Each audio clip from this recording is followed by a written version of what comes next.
One who prevents another from giving creates an obstruction and stumbling block for these three people. But, student, I say that one acquires merit even if one throws away dishwater in a refuse dump or cesspit with the thought, may the living beings here sustain themselves with this. How much more, then, does one acquire merit when one gives to human beings? However, I say that what is given to one of virtuous behavior is more fruitful than what is given to an unwholesome person, and the most worthy recipient is one who has abandoned 5 factors and possesses 5 factors. What 5 factors has he abandoned? 1. Sensual desire. 2. Ill will. 3. Complacency. 4. Restlessness and worry. And 5. Doubt. These are the 5 factors that he has abandoned. And what 5 factors does he possess? 1. The virtuous behavior. 2. Concentration. 3. Wisdom. 4. Liberation. And 5. The wisdom and vision of liberation of one beyond training. These are the 5 factors that he possesses. It is in such a way, I say, that what is given to one who has abandoned 5 factors and possesses 5 factors is very fruitful. Okay, so let me help you understand what the Buddha is describing here. He's saying, first of all, that you should never prevent anyone from giving an offering. Because if somebody's interested in practicing generosity, whether it's just with an average person or with a teacher, they're practicing generosity, and this is really good to eliminate their craving, desire, attachment. So it would be unwise to prevent anybody from giving an actual gift for any reason. So here, if you're understanding what the Buddha is saying, he's saying that there's these 3 obstructions that if you stop somebody from giving a gift, that you're obstructing the donor from acquiring merit, you're obstructing the recipient from gaining a gift, and that you're harming yourself as well.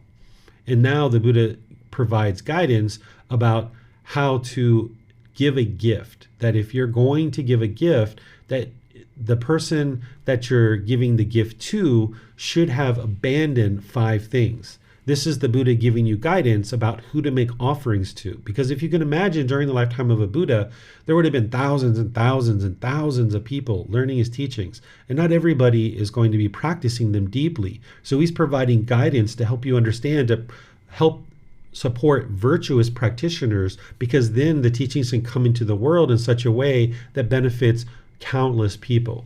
So if somebody has eliminated sensual desire, ill will, complacency, restlessness and worry, and doubt, they're pretty far on the path to enlightenment at this point.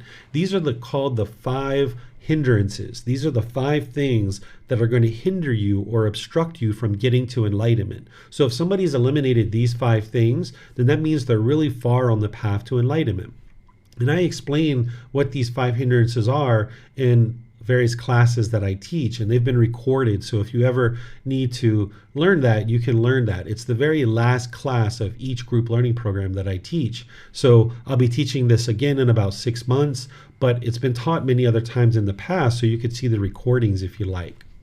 Then the Buddha says, well, what are the 5 factors that somebody possesses that you should consider making offerings to? The first one is virtuous behavior. This is their moral conduct, the way that they practice right intention, right speech, right action, right livelihood. 2 is you should see concentration, focus, clarity of mind. Because if somebody's mind is muddle-minded, then there's a certain amount of pollution in there. But if someone has concentration where they're focused and they're clear, this is because they've eliminated the pollutions of the mind, and this is an indication that somebody is far along on the path. You should see that somebody has wisdom, that they understand the teachings inside and out, backwards and forwards, that their mind is liberated. What liberation is the mind is free of discontentedness. You don't see anger, sadness, frustration, irritation, annoyance, guilt, shame, fear, boredom, loneliness, shyness, resentment, jealousy. All of those discontent feelings in others are eliminated from the mind. If somebody is liberated, that means their mind is enlightened.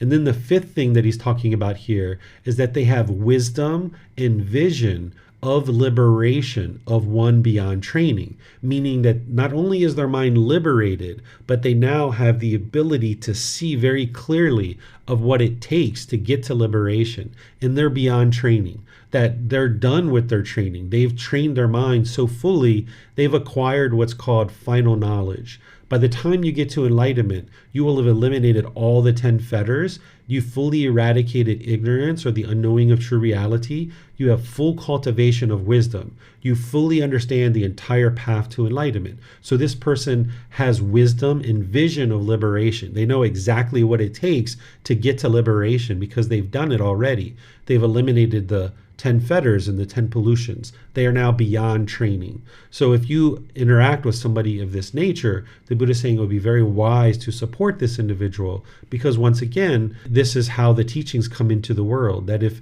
you're supporting somebody of this type, then this is very fruitful, because not only are the teachings coming into the world to help you and help others, but by you coming in contact with this person to be able to make offerings to them, you can ask them questions. If you're coming in contact with an enlightened being, you can ask questions, you can get help, you can get clarity to understand what is it going to take for you to get to enlightenment. So yes, you're practicing generosity to eliminate craving, desire, attachment. That's one of the benefits.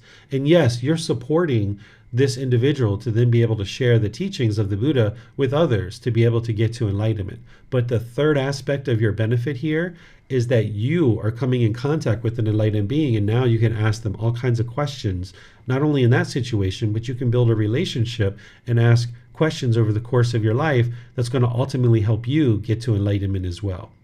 So this is what the Buddha is describing, that you shouldn't block somebody from giving a gift because it's helpful for them. But if you're going to give a gift, be sure that you're looking for these types of individuals to be able to give gifts to. That's going to produce the most merit. But you can also practice generosity in other situations too, not just with enlightened beings, but in other situations too. This will help you to be able to get to enlightenment. So let me know what questions you guys have here. You can put that into Facebook, YouTube, or Zoom, or you can raise your hand in Zoom and ask any questions or follow-up questions directly. So I see, Francis, you have your hand up. If you'd like to go ahead and ask your question, you're welcome to. Okay, I guess this question is related to the one that I posted in the Facebook group about generosity. For me, actually, this question is about generating merits. Yeah. So I normally do dana. For example, let's say we have in our community that I attend. Some of the visiting monks, they come over from other regions. They give Dharma talks and all that, and it's always the lunch dana. And I do cook some food to offer together with all the other people. But I never in contact with them. I just offer the food dana, follow everybody. Would that be also considered something of good merits that I'm doing?